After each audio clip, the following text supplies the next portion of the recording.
આજે સરદાર વલ્લભભાઈ પટેલની 150મી જન્મ જયંતિ નિમિત્તે યુનિટી માર્ચ યોજાઈ।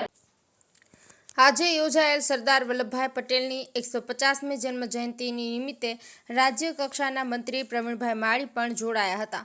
યુવાનો અને દરેક સમાજના આગેવાનોની ઉપસ્થિતિમાં બનાસકાંઠા જિલ્લાના ડીસા શહેરમાં સરદાર વલ્લભભાઈ પટેલની 150મી જન્મ જયંતિ નિમિત્તે પદયાત્રા યોજાઈ હતી।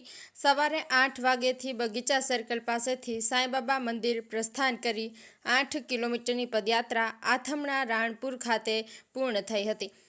કાર્યક્રમમાં સ્થાનિક આગેવાનો હાજર રહ્યા હતા। દેશભક્તિ સાથે એકતા અને રાષ્ટ્રીય નિર્માણનો સંદેશ જન જન સુધી પહોંચાડવામાં આવ્યો હતો। વન અને પર્યાવરણ, વાહન વ્યવહાર અને ક્લાઇમેટ ચેન્જ મંત્રી પ્રવીણભાઈ માળીએ જણાવ્યું હતું કે આજે સરદાર વલ્લભભાઈ પટેલની 150મી જન્મ જયંતિ નિમિત્તે યોજાયેલ યુનિટી માર્ચમાં 3 થી 4 હજાર લોકો સ્વયંભૂ જોડાયા હતા। ડીસા તાલુકામાં યુનિટ માર્ચ યોજાયો, જેમાં મહિલાઓ, વડીલો, એનજીઓ તમામ લોકોએ આ યુનિટ માર્ચમાં ભાગ લીધો હતો। પદયાત્રામાં પોલીસ કર્મચારી, સરકારી કર્મચારીઓ, ભાજપના કાર્યકરો, ડોક્ટર સહિત અનેક લોકો પદયાત્રામાં જોડાઈ સરદાર વલ્લભભાઈ પટેલની જન્મ જયંતિની ઉત્સાહભેર ઉજવણી કરી હતી। સરદાર વલ્લભભાઈ પટેલના ચરણોમાં પુષ્પ અર્પણ કરી પદયાત્રા પૂર્ણ કરી હતી।